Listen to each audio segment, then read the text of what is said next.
Baghdad শহরে একজন রাজার রাজপ্রাসাদ। অর্ধজাহানের বাদশাহ তিনি। এমন এক বাদশাহের দরবারে গ্রাম্য এক বেদুইন যাওয়ার ইচ্ছা করল।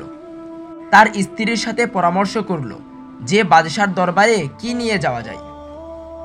স্ত্রী তার বুদ্ধি অনুযায়ী বলল, আমাদের পুকুরের কি সুন্দর পরিষ্কার মিষ্টি পানি, যা বাদশাহ কোনোদিন দেখেনি।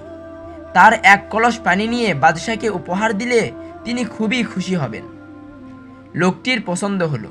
লোকটি তার স্ত্রীর পরামর্শ অনুযায়ী একটি কলসিতে করে পানি ভরে নিয়ে রাজ দরবারের উদ্দেশ্যে রওনা দেয়। অনেক পথ যেতে যেতে ধুলাবালিতে পানির কলসের উপর স্তর পড়ে যায়। দরবারে উপস্থিত হয়ে লোকটি বাদশাকে উদ্দেশ্য করে বলে, জনাব, আপনার জন্য আমি হাদিয়া এনেছি।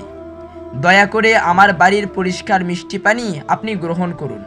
কলসির মুখ খোলা হলো। রাজ দরবার দুর্গন্ধে ভরে গেল। নষ্ট হয়ে গেছে পানি। তবুও বাদশাহ সেই হাদিয়াটি হাসি মুখে গ্রহণ করলেন এবং অনেক প্রশংসা করলেন এবং তাকে এক কলসি ভরে স্বর্ণমুদ্রা দেওয়ার হুকুম দিলেন। একজন চাকরকে বলে দিলেন, যখন লোকটি ফিরে যাবে তখন তাকে দজলা নদীর তীরের পাশ দিয়ে নিয়ে যাবে। তাই করা হলো। লোকটা দজলা নদীর স্বচ্ছ পানি দেখিয়ে জিজ্ঞেস করে, ওটা কি? তখন চাকর বলল, এটা দজলা দরিয়া, কত সুমিষ্ট এর পানি, একে পান করে দেখো। লোকটির এবার টনক নড়ল। হাই, আমি কি বিশ্রী হাদিয়া দিয়েছি!